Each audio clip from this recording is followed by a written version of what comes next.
Hello, everybody, and welcome to another edition of the Just Mets podcast presented by the Believe Podcast Network. My name is Andrew. His name is Rich, and we are here to recap a weekend in which the Mets won more games than they lost. Something we have not been able to say very often throughout this season. Man, if you just look at the totality of this week, you're looking at a team that lost a very winnable one-run game on Thursday, lost a very winnable one-run game on Saturday. We could be looking at a completely different narrative-changing week, but I guess I'll have to settle for 3-3. Rich, good evening, my friend. How are you? I'm good. I was mentally prepared for our fourth straight losing week, which this very well could have been, but shout out to the Mets who on Sunday rediscovered the insurance run in a way that I feel like we haven't seen in so long. So that was nice. I wound up being kind of a stress-free victory and a series win, and I'll take a 500 week. I mean, especially after how it started with that national series just looking like a continuation of the bullshit. It's like podcast episode title name is like, it's a start. It's something. I'll take 500, I guess. That's the title. I'll take 500, I guess. That's the title, honestly. Look, it's been a theme in my Mets therapy recaps. It was a theme on Thursday. Like, we're all going to be here. Like, last week was the anger stage of the grief. I've reached acceptance. I don't think this baseball team is very good. Maybe they play to the point where they show me that they're a little bit better. We will talk about Bo Bichette at some point in this episode, I'm sure.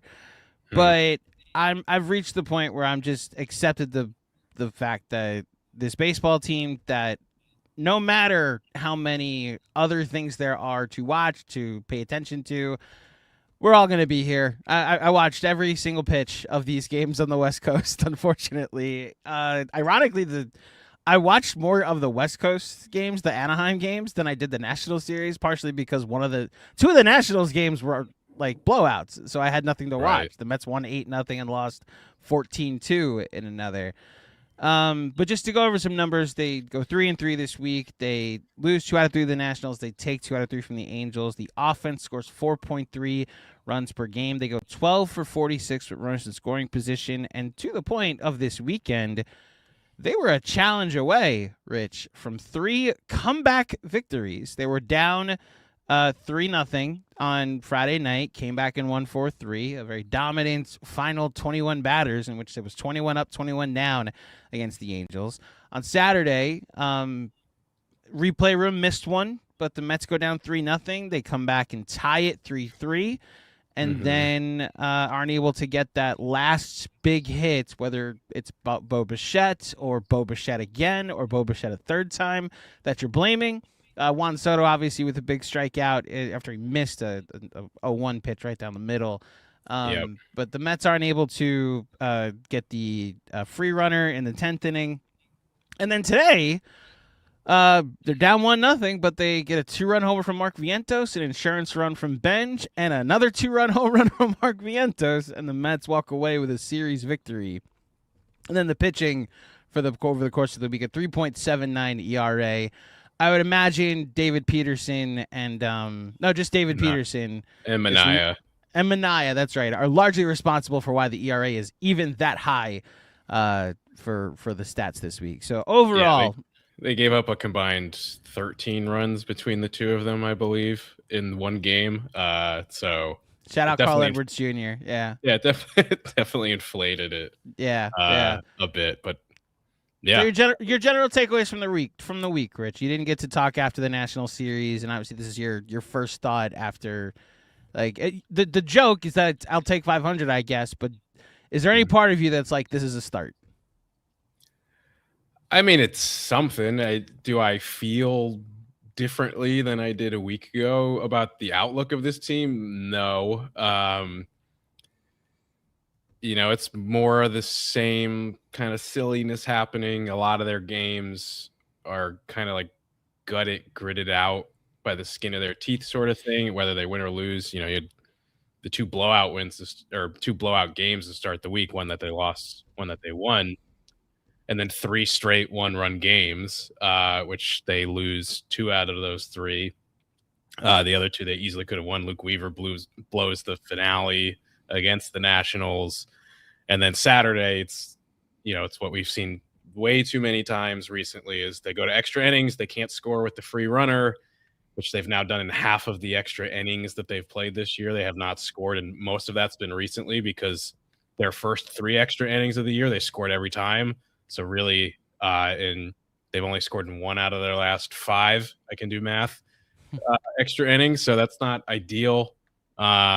Second straight game, I think, in extras that they didn't score.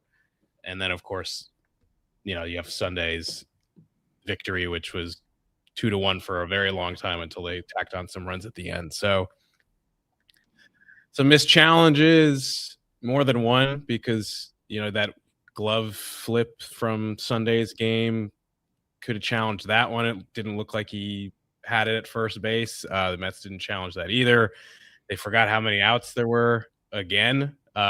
This time it didn't kill them because the inning was actually over and they were all just kind of standing around on the field. But still some hey, hello, is anybody paying attention moments? Plus, now the injuries are actually piling up at this point. You had 3 different guys put on the IL this week. So I don't know. They went 3-3 against 2 of the shittier teams in baseball. I'm glad it wasn't worse than that. It could also probably should have been better. So I'm just kind of whatever about it. Okay, cool, do that more, and maybe we'll talk, but they're going to have to do a lot better than just 1 500 week against bad competition for us to think anything differently, because that's how bad that they were for so many weeks. Yeah, the comps that a lot of people that are still, I don't know if I even fall in this category anymore. The positive, optimistic Mets fan that doesn't give up on a team in April, doesn't look at a 10-21 start as a death sentence, right? They're going to bring up 2024. And while I think those types of seasons are more of an anomaly than the standard or the expectation, you don't always go down 11 games under 500 and then end up making the playoffs. Granted, 6 teams make the playoffs now, so it can be more likely, even if not more probable. The fact that team in 2024, I believe it was a National Series that they went and swept the Nationals at the beginning of June. Yes, I know it was, because that Monday night was a terrifying victory that they were up 3 in the 10th inning. I think JD Martinez hit a home run, and then, of course, the bullpen loaded the bases. I guess Diaz wasn't available that night. But the Mets ended up – I know that Monday night was stands out because I was at a concert for my wife's birthday, being very annoying on my phone watching the Mets game. But that was the turnaround. That was the beginning of the turnaround. It's they just swept the Nationals. Looks pretty fun. This new guy, Luis Torrens, seems to be pretty good. Luis Torrens gets a 2-year extension this week, by the way. Shout out to the best on his birthday. Shout out to the best backup catcher in baseball. Arguably the second or third best defensive catcher in the sport. Another guy in San Francisco. It has the claim to fame to that right now. They're going to need a National Series like that where they leave no doubt in a series. It's a sweep. It's like you gain some. You creep significantly closer to 500 with your wins, and then we could start to evaluate this. If you're doing the midweek show this week after a 5-game winning streak, then we could start about. Sure. Okay, the path to a turnaround has at least started to redirect. I don't know. And this is where we can start to talk about the other news items this week. I don't know that they have the roster to do it at the moment. No disrespect to Andy Ibanez and Austin Slater and Vidal Brujan, who got called up today when Mauricio went out. So the big injuries that happened, first Kodai Senga is really, again, I have no idea how injured he actually is. He got an epidural, so it must be somewhat real. So I won't even question the validity of the injury or not. He needs a reset. And so whatever this is, it is a reset for him. The last reset, he turned into one of the worst pitchers in baseball. Hopefully this reset gets him back on track. I don't know how long it'll be before we see him from now. I would hope that he has to prove that, similar to last year when he went down to the minors and wasn't effective. It's not just we're going to keep trotting you out there in major league games and seeing if you still got it. But he's on the injured list. Luis Robert had, what was it?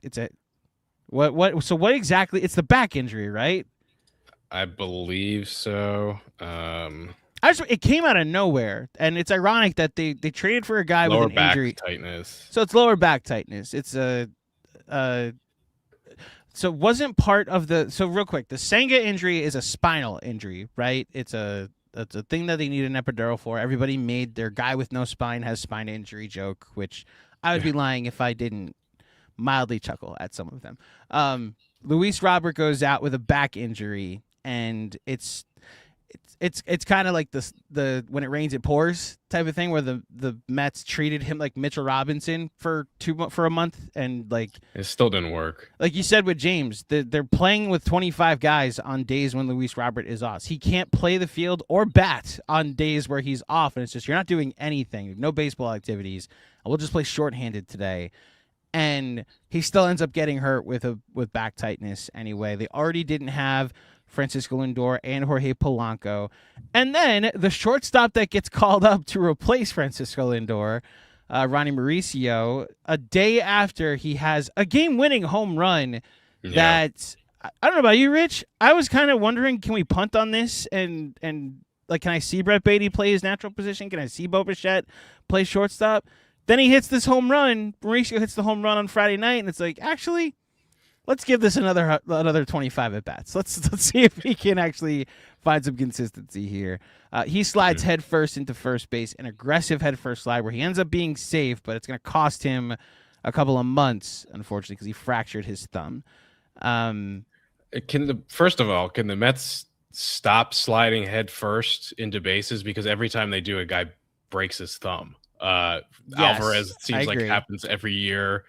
Didn't Lindor hurt his hand sliding at one point in one of these most recent seasons? Like, stop sliding head first into the bases, guy, especially first base. That is in every team thing. I will just say, like, that is just a baseball natural instinct where I always slid foot first personally because of the risk of getting your foot stepped on by cleats. I was explaining to my sister-in-law's boyfriend last night, a little, because he's a big soccer fan, not a big baseball fan. He was like, why do they wear that oven mitt? And I was like, because the alternative is get stepped on with a pair of metal cleats. And then I said to him, like, the actual alternative is you don't wear the oven mitt and you just slide with your feet. But I understand why they do it. If they're going to slide head first, at least they have the oven mitt to protect them. Yeah, the injuries are piling up. And then, look, I called for the manager's job last weekend. I think we've both started to call. You called for the manager's job last weekend. I think the loud outcry from the fan base was, like, do something. Like, the Phillies won 4 in a row after they fired Rob Thompson. Like, they did something. Again on Sunday. So they've already started their path toward a turnaround because they did something. And David Stearns leaks to MLB.com Mets reporter Anthony DiComo that they do not plan to make a managerial change. Which, look, it's your prerogative to not change the manager. It then 100% falls on you. The actual quote, Mets officials believe in the roster they have constructed and the process that led them to this point, even as success has not followed. Okay, I disagree, but that is the hill you're willing to die on. Sure. Rich, we're not at El Stinko yet, and I want to save that for some players. Mm-hmm. What chicken shit nonsense to leak that to a reporter and not get your ass to Anaheim where you can answer questions, where you could be accountable. Like, your fan base deserved that after the just consistent losing at home that they've been going through. And you just leak that. And don't. I guess it wasn't even in Anaheim. It was still in Washington No, it wasn't Anaheim when it happened because it was after the last Nationals game where he pinch hit Austin Slater for MJ Melendez that I was officially done with Carlos Mendoza, and you just leak that to not the press, a reporter, and then you go and hide. You want to talk about lack of a backbone? I was very disgusted when that happened with the Mets president of baseball operations. Yeah, I didn't care for it, whether you agree or disagree with the decision. Have a press conference or do a Zoom call with everybody, whatever you need to do. It's odd to just choose a reporter. The quote that you read wasn't the only thing he said, but that was the quote that bothered me the most. And I understand that they're not going to come out and say like our offseason sucked, but like defending the process of it and like we still feel really good about it. Like that's just like super tone deaf to say right now. There are other things that you could say about like we're not performing up to expectations or blah blah blah. Like I don't want to hear that you still feel good about the process because look at this team, look at the record, look at the whole, like they're still the worst team in baseball as of now. So like fuck your process, honestly. And yeah, like, I don't know. I don't feel great about David Stearns still. I didn't put this in the rundown, but I did randomly see a podcast clip this week of Jonathan Lucroy. I don't know if you've seen this, talking about when he was with the Brewers. Yeah, tell me, because I saw that Lucroy said something about Stearns, but I didn't actually click on the thing. I've been lost in the NBA. Explain what happened. So years ago when Jonathan Lucroy, the catcher, was playing with the Brewers, David Stearns went to trade him, and he brought Lucroy into his office. He told him he had been traded. Lucroy had an 8-team no-trade list, and he asked David Stearns where he was being traded to, and he said, I can't tell you. He refused to tell him, and he was like, well, when I leave the office, like I'm going to find out in like 5 minutes. And he was like, okay, then like go do that. So Lucroy leaves the office. He starts calling around to like guys that he knows on different teams to ask if they had traded for him because his own GM refused to tell him. He then hears like 10, 20 minutes later through MLB Network that it was at the time, Cleveland Indians, which was one of the teams on his no trade list. David Stearns basically leaked it to the press because then it would make Lucroy look bad if he rejected the trade with his no trade clause. So he had to essentially approve it, which I actually think he did wind up rejecting it, and he later got traded to Texas. Sounds right. If I'm remembering correctly, but the fact that clip happened to surface this week, right around when all this was happening, was just like not a great look, and also doesn't really dispute the opinions that people have about David Stearns and his attitude towards players or just other people. Like I've never really heard of a GM or executive telling a player they got traded and then refusing to tell them what team they got traded to. It's very odd. Thought a lot about Brandon Nimmo while you were talking about that. And look, it can be good process to try and trade Brandon Nimmo. I'd argue trading for Marcus Semien is not always the best path. I had to laugh a little bit when he got the hit to tie the game on Friday night, and all of our frustrations with Marcus 87 Semien. hopper up the middle. Right, like the Luis Soho like base hit up the middle. Those who were alive in 2000 know what I'm talking about. But the amount of worms that passed away on that hit. A hit's a hit. We're not like you still look washed, right? Like I had to laugh at the stat that popped up that he's hitting like 320 with runners in scoring position. Like that is still working. It's just funny because it's not every bloop single he gets with runners in scoring position is not going to change my mind that his bat's not there, right? Having said that, like it can be good process to want to get out from underneath the last 5 years of Brandon Nimmo's contract. The way Nimmo talked about it, how it's like the weekend of his child's birthday party, and David's bringing this to them unintentionally on the timing, right? But is like, hey, like this is out there. This is what's on the table. You're gonna have the weekend to think about this, right? It sold a very cold process from the general manager, which sometimes you do need some of that. This does, like you said, follow a pattern of not fully understanding people. And it's why, like, not understanding his fan base, I think, has been my biggest criticism of him. Like, you don't have to sign Pete Alonso. You do have to sign a first baseman or have a better first base plan than rotation of guys that have never played first base. You don't have to bring back Edwin Diaz. What you can't do is, like, this guy with underlying metrics that was good for me in Milwaukee, whose career was ruined by Pete Alonso. We're going to make Mets fans root for him to rejuvenate his career as the closer.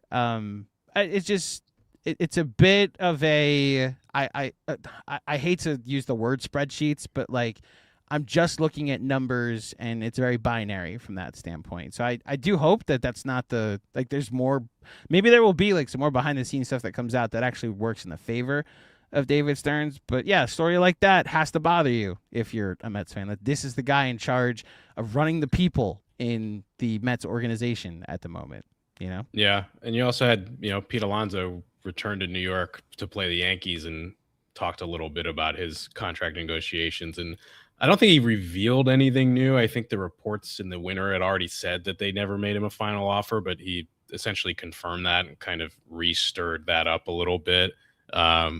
Pete did hit a home run, but I don't think the Orioles won a single game in that series. He hit two home runs this weekend at Yankee Stadium. Yeah, he's now tied with Mark Vientos on the season.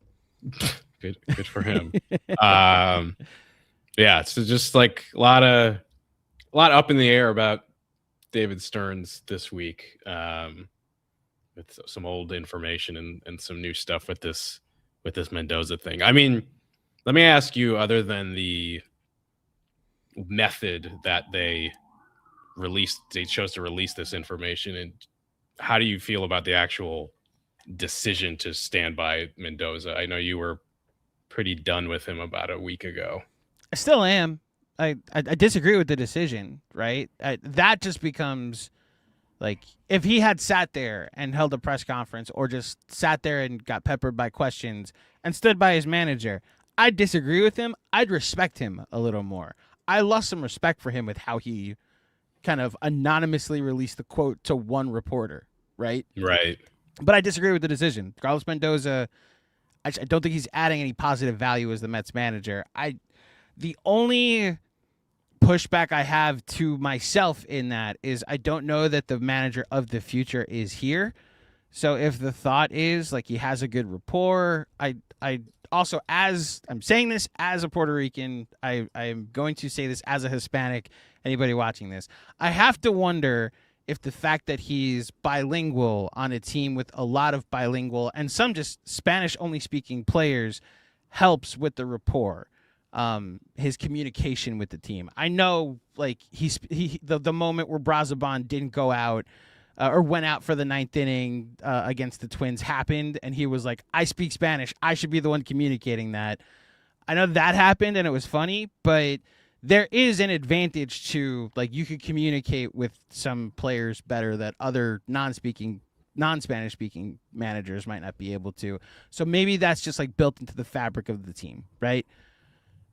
If it was released through a different method, I would be able to be a little more respectful of how, while disagreeing with the decision, and then just turn my focus to, okay, you're standing by the manager, it is on you. Like, it is on you, David Stearns. You're standing by a manager that is 10-21 to start the season, was 38-55 to end last season.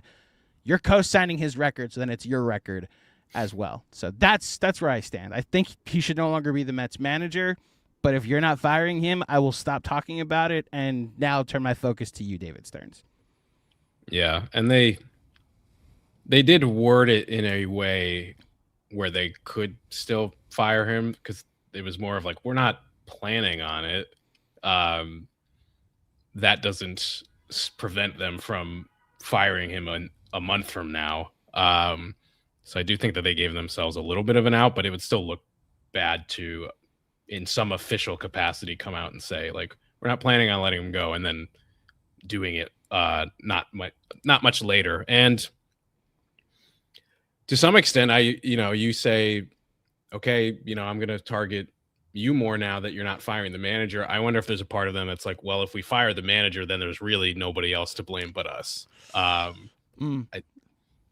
could see that as well as like a little bit of self-preservation, and they haven't really set them up well to have an interim. They don't really have anybody who's on the coaching staff who can fill that role.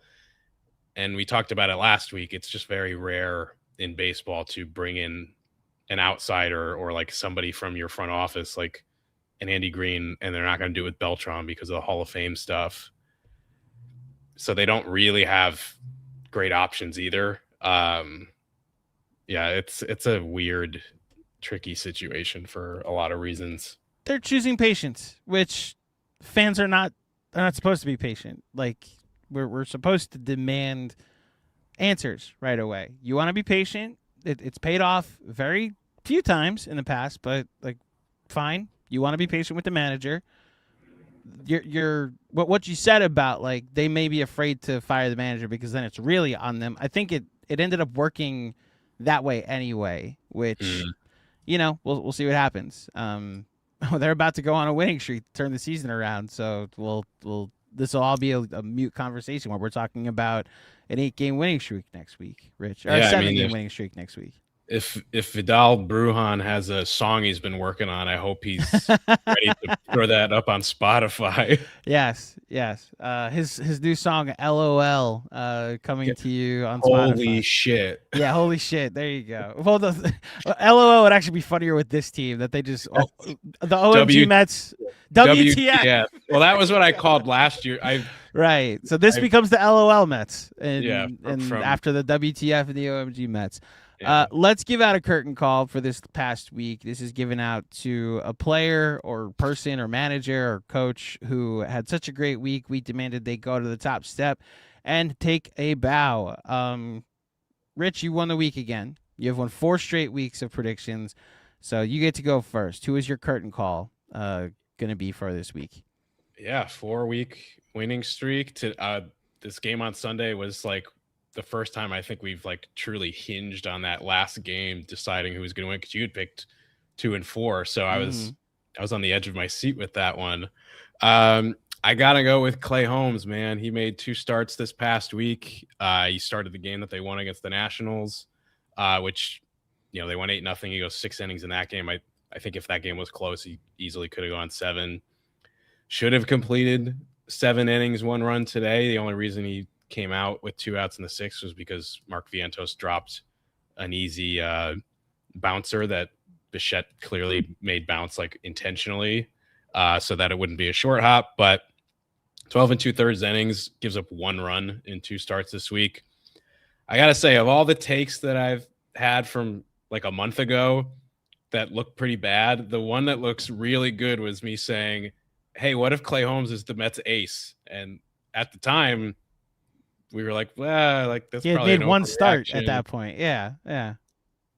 Clay Holmes is kind of the Mets ace, and I don't even think it's really close right now. Yeah. He has been awesome to the point where, I mean, I don't know why he would accept it, but you got to try to extend this guy at this point. Like he's been that good for this rotation.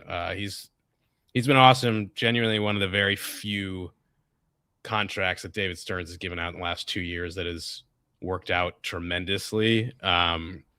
He just seems like he gets better every time he goes out there. He is in command of his arsenal, whether he's striking guys out or not. And he's just been like a joy to watch, like effortlessly going 6-7 innings now, which is crazy because last year he was like 4 or 5 inning pitcher for most of the year. So yeah, curtain call Clay Holmes for me. My ace. There you go. Easy first curtain call for this week. Not only has he been their ace, he's been their all-star for sure. Yeah. I understand every team gets an all-star, even 10-21 baseball teams, but I guess they're not 10-21 anymore. They're 12-22 at this point. That's right. Ooh, baby. Yeah. The extension idea is fascinating. Season's gonna have to go a certain way before we know whether to extend him or not. At the very least, that's your most valuable asset probably at the deadline if it goes that way. Or, and this leads to, just any talk of turnarounds, like a three-headed a three-headed rotation, I should say, of Clay Holmes and Freddie Peralta and Nolan McLean should be able to keep you at least somewhat competitive, so that if your offense just has a minor pulse, you can potentially put some wins together. Which is why I'm going to go with MJ Melendez as my curtain call this week. And it's going to bleed into El Stinko for me because I have no idea why I'm stuck watching Austin Slater get at bats late in games in high leverage situations late in games. Not only was the 3-run home run huge, it turned a 3-0 game into a 3-3 game. Not only was he 5 for 12 this week, not only is he like the Mets' second most consistent hitter on the team since being called up to play in the majors, I think he's not being like used properly. Now you can make the case because he's not playing any lefties, it's why his numbers look the way they are. But even in the game where he hit the home run, comes up against the lefty, gives us a productive bunt. Like, I grew up in the late 90s, early 2000s. I appreciate a productive bunt. And you know what? Watching Austin Slater get signed a day earlier, hasn't found a place to live in the Big Apple yet, and he's getting the most important at-bats of games. Just every time Austin Slater, I see him. It's not his fault, but it makes me hate things. And a part of it is because of what MJ Melendez has been with the Mets since getting called up. So MJ Melendez, you get my curtain call. I very much hope this manager or the next manager starts to trust you just a little bit more. So, yeah, I know Slater got 2 hits and made that throw on Saturday that should have prevented a run from crossing the board had it been challenged properly, but still, like, this has also happened multiple times this past week. It wasn't just that Nationals game. MJ Melendez got pinch hit for on Sunday's game. Austin Slater gets 2 at-bats, goes 0 for 2 with a strikeout and a pop-out. And the strikeout in particular was pretty egregious. I posted right on our middle. Twitter account. Is a sweeper down the middle on a 3-2 pitch with a guy on second base and 2 outs. Like, I don't need you to hit a home run on it, but like, can you at least swing and foul a pitch? Like, I have such an issue, and I don't know if this is just like gonna make me sound like old person complains about things, but remember when guys used to protect with 2 strikes and not just completely shorten your swing? Yes, completely guess. Like Brett Beatty does this all the time. He strikes out looking. We talked about this last week a lot. Swing the bat, like foul it off. Again, I don't need you to hit it 500 feet. Just stay alive if you were fooled. Like, why? It's a 3-2 count. You're pinch hitting with a runner on second base in a 2-1 game. Just swing the fucking bat. And it takes a pitch right down the middle and he strikes out. And it's just like, okay, like I know hitting's hard. I can't do it, but jeez. You can do that. No, you could do that. You could stand and stare at a strike 3 call right down the middle. I know a lot of us would probably do that. Okay, let's just knock out El Stinko. My Stinko is Austin Slater, not because of anything he did, okay, but because of what he represents. And this goes back to the Luis Rojas era of Mets baseball, where you didn't look at who the player was. I'll never forget this. During their collapse in August, they're in Miami, and it's a big spot in the 8th inning, or maybe later in the game. He's got a bench with 2 lefties and J.D. Davis on the bench.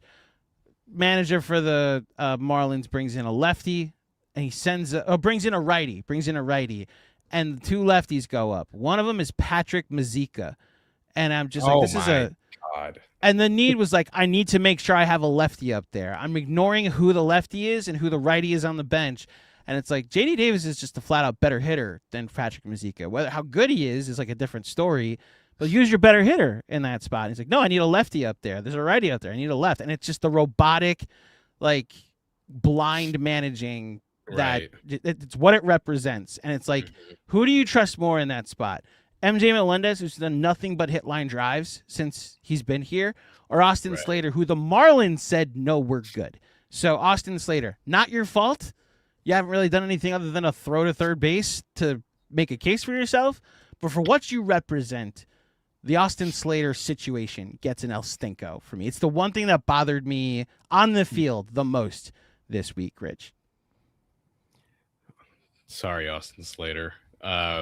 It's not your fault. It's really yours not. is almost like Austin Slater / Mendoza. Yes. Yeah, mine. I mean, I think you kind of left me with a layup. David Peterson. I don't think this is his first time on the El Stinko this year, which is not great because it's May 3rd.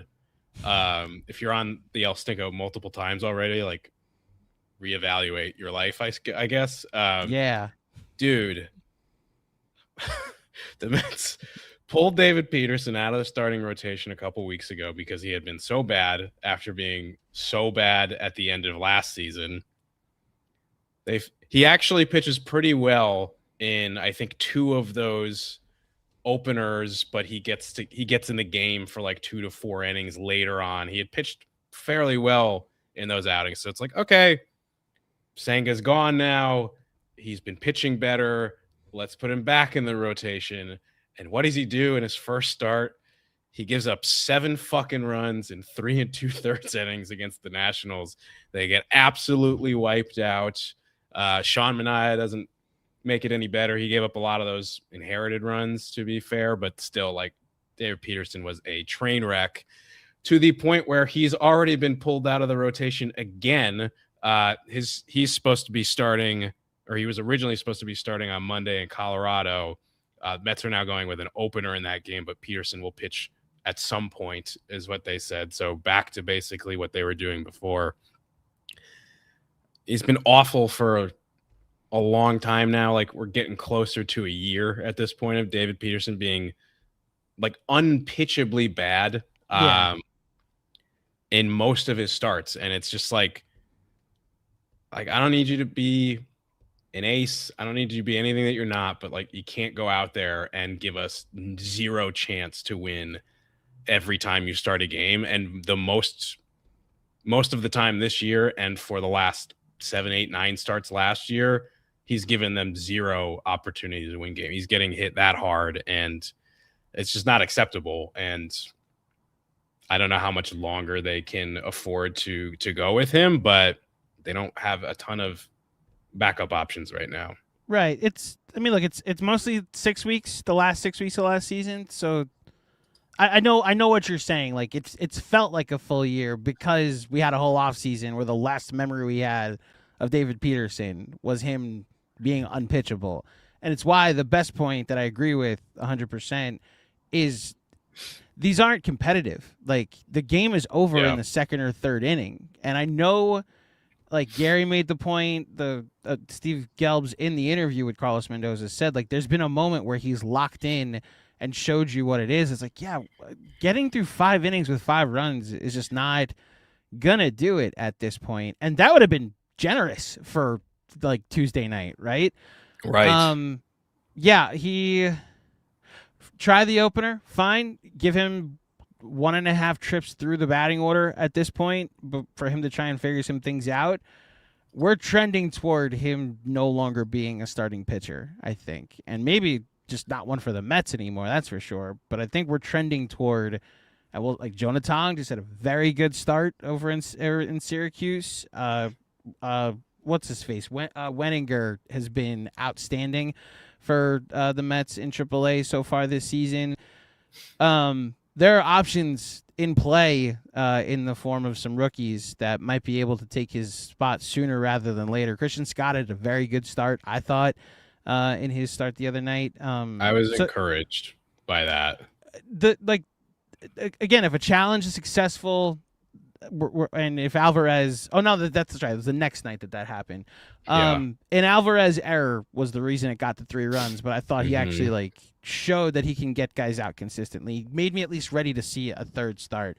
Point is, it was way more competitive and offered way more of a chance for your team to win, since they did come back and win, than anything David Peterson gave you this week. So yeah, I co-signed this El Stinko, and don't think he should be given another chance in the rotation unless the thing goes completely off the rails, which when that happens, just put Senga out there at that point. Let's see if we can get as high a draft pick as possible, Yeah. Shout out to StreamYard deciding to go into dark mode 40 minutes into this. I was wondering, you got very dark. Changing my lighting completely. What the hell? But I think there's a button. It's too late. Is there a button? Okay. Happened. But also, before we move to our predictions for the week, we got to give Stearns a little bit more shit again based on what we were just talking about, because the Mets went into this season deciding that they were going to still heavily be relying on David Peterson, Sean Manaea, and Kodai Senga, and all three of them have been unpitchably bad.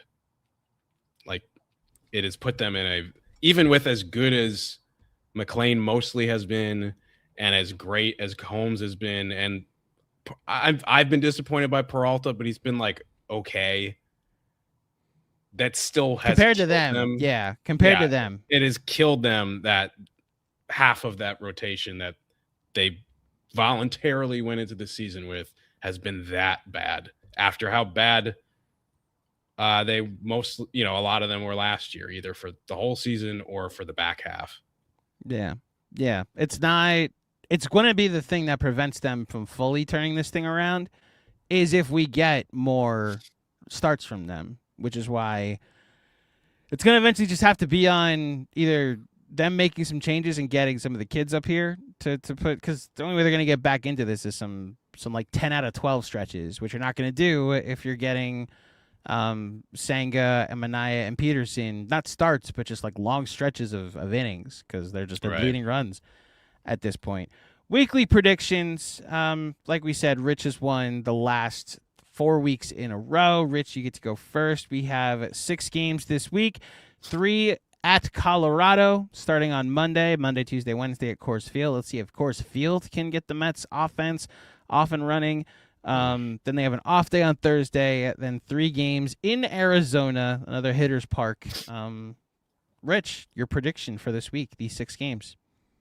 The final 6 games on, West Coast time this year. On the West, literally the final 6 games, I think, west of the Mississippi until the last week of the season when they go to Texas.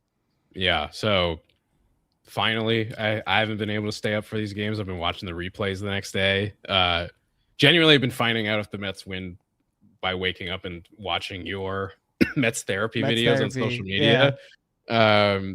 So it's funny waking up on like this morning being like, oh, they lost last night. Okay. Like, let me watch the. I tried to be more descriptive in what happened in the videos this week and not just reactive, because I figured, like you said, your last tweet from the Just Mets account was just go to bed, y'all. And then they actually won coming back and winning. Yeah. So I was like, that was a pleasant surprise. But I'm excited to not have to go to sleep not knowing if the Mets have won or lost after this week. There's a little tiny part of me that it's tempted to take 4-2 this week, but I'm not there yet. It's still 6 games on the road. That lineup's looking pretty bad. Just like you look at the names, and I know at this point, like now they have quite a few injuries, but it's still like this is one of the highest payrolls in the history of baseball, and this is who you're trotting out there. So I don't feel great about that. They've many times have had issues in Colorado with their pitching, just because everybody does. So I'm gonna go with 3-3 again, and hope for better.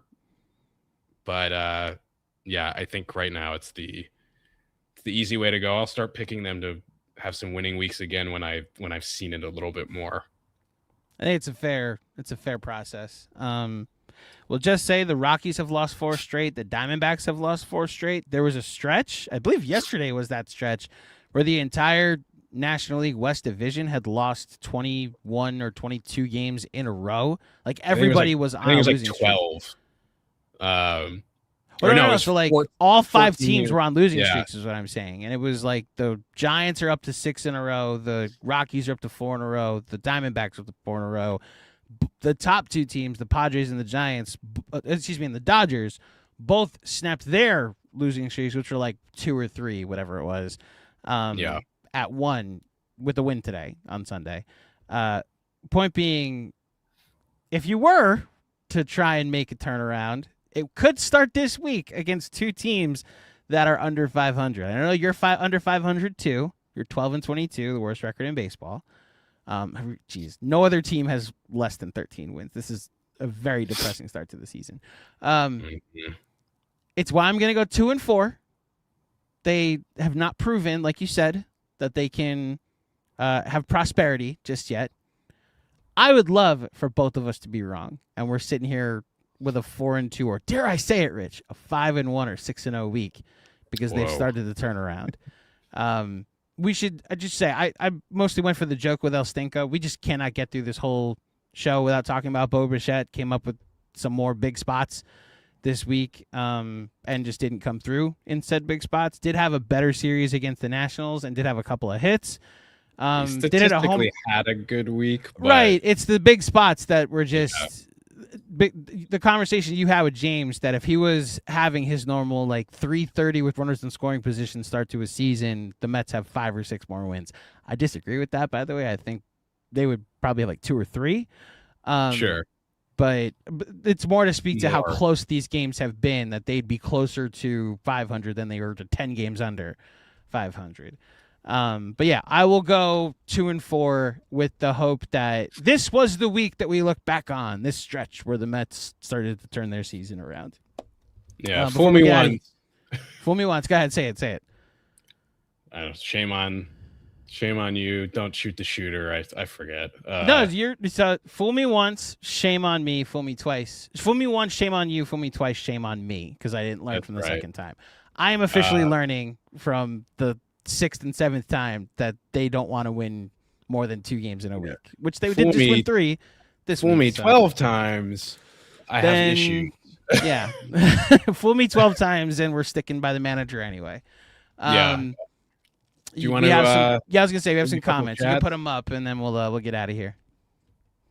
James Buckley, good to see Vientos raising his value for trade. Look, my reaction to the home runs that he hit today were not anything close to. It's good to see a young player have a good day. I'm very out on his future with the Mets. It's twofold. It's wow, that's funny that he has the same number of home runs as Pete Alonso. And to your point, James, like, raise your value because I think you're going to be on a different team come August. So, yeah, good to see him have a good day. Even if it, like, temporarily helped the Mets win a game, don't know how much long-term I factor it into his value towards the Mets. Yeah, I mean, not to repeat myself, but fool me once. Yeah. We've fallen for the Vientos thing. How many times? And honestly, like, you look at a lot of these homegrown Mets, not counting, Benjamin McLean, but the guys from the last 8-9 years, very few, if any, have panned out. There's a tweet that was going viral over the weekend about, hey, did you go back and look at the top 10 Mets prospects in 2022? How's that gone? Number 1, Francisco Alvarez. Still kind of an enigma. He's mired in a horrible slump. Number 2, Brett Beatty, stinks. Number 3, Ronnie Mauricio, probably just wasted not his fault, but wasted the final opportunity he's probably going to get with the Mets. Number 4, Mark Vientos, bad. Number 5, Matt Allen, got hurt 50 million times. 6, Alex Ramirez got DFA'd and then eventually re-signed a minor league deal. Number 7, Khalil Lee. I remember that. And then how about number 8, Nick Plummer? Nick Plummer somehow was once the Mets' 8th ranked prospect. Tells you all you need to know about the Mets system. You know what? When I saw that tweet, good thing the Mets didn't want to trade their prospects in 2022. By the way, yeah, to help a team that was headed toward 100 wins potentially get better. You know what my thought was when I saw that specific tweet? If you just move the year back 1, Pete Crow Armstrong's sitting there at 4th. And it's like, again, I always think that it's a little bit too reactionary As he trends toward like he's one of the best defensive players in the sport, so he'll always have value. But as he trends toward like a career 9 hitter that you're getting that type of value for, if they just traded literally anyone else from their top 8, Brett Beatty, Khalil Lee, Matt Allen, like they look so much better today. I'll say this: Pete Crow Armstrong would fit in well with this current offense, that's for sure. Would fit in well with the run prevention that the David Stearns is trying to have. But yeah, that was a fascinating tweet for sure. And to the point where James is at, Vientos is the only one with an OPS over 700 at the moment, but still has a negative WAR on the season. So, anyway. Run prevention. Notorious BSG. We haven't lost a series in May. Listen, go. Keep it going. 2-1. Let's see if they can make it 2 in a row, 2 series in a row. Go 6-3 to start the month, and I'll start to be less apathetic toward this season. Thank you, and Notorious BSG. The Mets were also what were they 2-2 in March? So they were. It's really just April. That's been Meek Phil tweeted it out. They'd be like they have like a 640 winning percentage if they if you take out the month of April where they were the worst team in baseball and one of the worst Aprils in franchise history. That includes the 1962 Mets. Awesome stat. C Gatto 55. Amazing Mets are back. If we win 5 more in a row, man, we will only be 5 under. Think, man, all the way now. I hope this is facetious and we're not laughing at you and we're laughing with you, Cigato. Why stop there? If they win 5 in a row, what if they win 10 in a row? They'll be 500. I mean, I don't know if he's doing this on purpose, but Juan Soto did say after they won the first game this past week, that the team was going to turn it around and go all the way. And you got some shit on the internet and WFN for that because, last year he wasn't having enough fun. Now he's having too much fun. Yeah. Juan Soto just can't win, I guess. But, I don't know. With WFAN, no. Hopefully, with the Mets either, he can't win, apparently. Well. So. Next up, CT Jets fan. What happened to Sean Manaea? The Mets overly. That's what happened. The Mets. The Mets overly invested in a pitcher who had a history of arm injuries, and inconsistencies. Gave him a nice 3-year deal after a career 2024 season. And injuries once again seem to derail him, and he's just hasn't been able to get his velocity back. And I thought he might still be able to be effective just because of the arm slot and the fact that he's a lefty that can still get guys out from that side. And it just hasn't really worked out. He's had moments, but he's mostly been shaky and has had a few blow-ups. He's making a lot of money to be one of the Mets 40 mop-up guys that they have in their bullpen.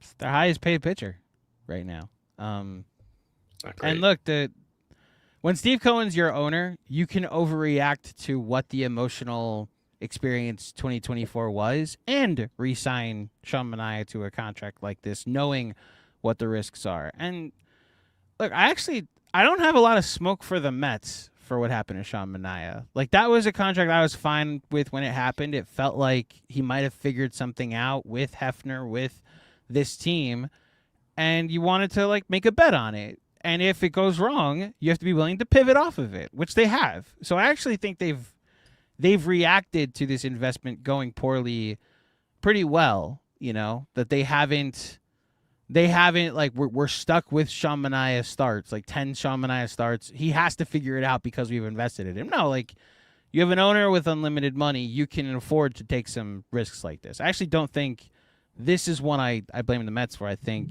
this was a gamble that didn't work out, unfortunately. James Buckley with another one.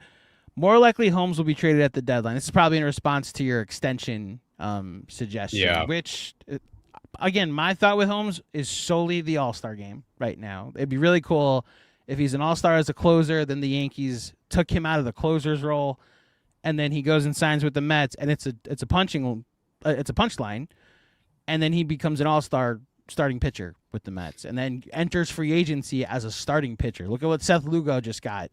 You can change your life-changing money if you end up with being a successful starting pitcher. So, good for him. It's a shame we can't rub that one in Yankee fans' faces because they laughed quite a bit when we made that signing. Yeah, or anything, unfortunately. Thankfully, we're all Knicks fans, and we're going to laugh at other cities together right now. Yeah, like Philadelphia.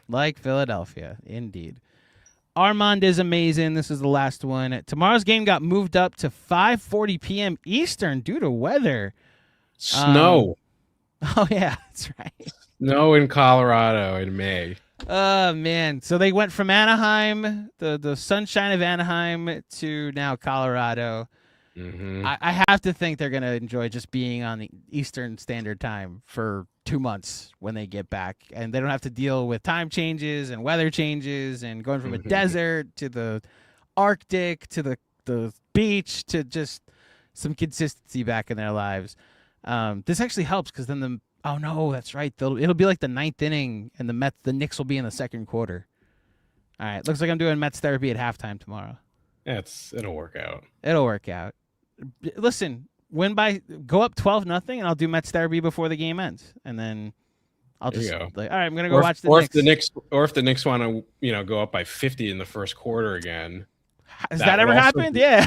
That would also be lovely. There you go. We could watch the Mets end of the Mets game because the Knicks are up by so many points. I dig that. Exactly. There you go. I tell you, Rich, last Thursday, like I did the recap, the midweek recap. I was so pissed after that MJ Melendez pinch hit, especially when Alvarez got the pinch hit in the ninth inning. And it's like, so you had a righty and you gave me Austin Slater? Like, what are you doing here? Like, I was on fumes. And then I sit down maybe 20 minutes afterwards. Like I put the pod up on the feed. I got the audio. And then the Knicks game starts. And it's just up by 10, up by 20, up by 30, up by 40, up by 50, up by 60. And it's like, this is the greatest game I've ever seen. And less than an hour ago, I was so mad at my baseball team. Dude, what the doctor ordered, what the New York Knicks gave us last Thursday. That was such a crazy experience. Like, also thank you for taking the midweek from me because that was a day game that I wasn't able to react to right away because I was at my office and then I had personal training.